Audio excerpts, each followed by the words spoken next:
Sur le chemin du retour, le ministre Tshisekedi a fait une brève visite aux provinces de l'Est du Congo.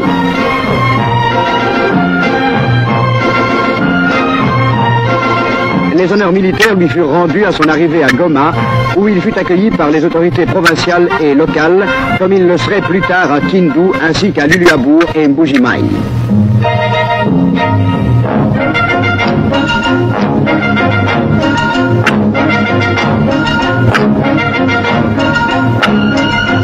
La visite du ministre de l'Intérieur et des Affaires coutumières eut un intérêt tout spécial pour Kindu, qui souffrit au début de juillet dernier de l'attaque des mercenaires et dont les problèmes en résultant furent examinés sur place.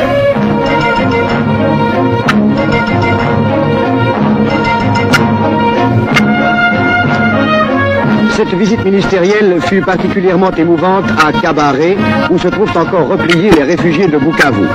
Le ministre eut pour eux des paroles de réconfort et d'espoir, tandis qu'il prit des mesures pratiques pour alléger leurs difficultés actuelles.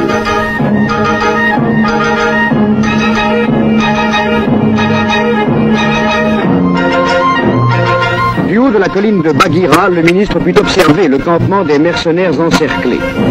La tournée ministérielle a été chaleureusement accueillie partout et les informations reçues des autorités provinciales et locales font déjà l'objet d'études au gouvernement central.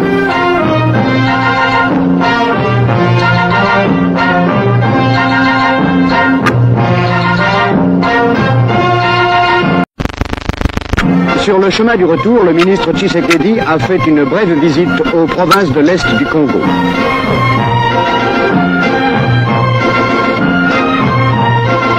Les honneurs militaires lui furent rendus à son arrivée à Goma, où il fut accueilli par les autorités provinciales et locales, comme il le serait plus tard à Kindu, ainsi qu'à Luluabourg et Mbuji-Mayi.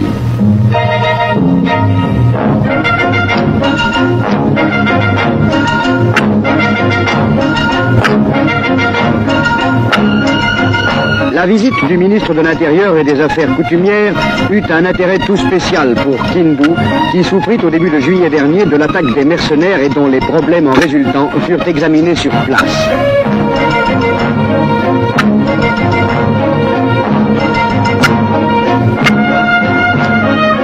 Cette visite ministérielle fut particulièrement émouvante à Kabare, où se trouvent encore repliés les réfugiés de Bukavu. Le ministre eut pour eux des paroles de réconfort et d'espoir, tandis qu'il prit des mesures pratiques pour alléger leurs difficultés actuelles.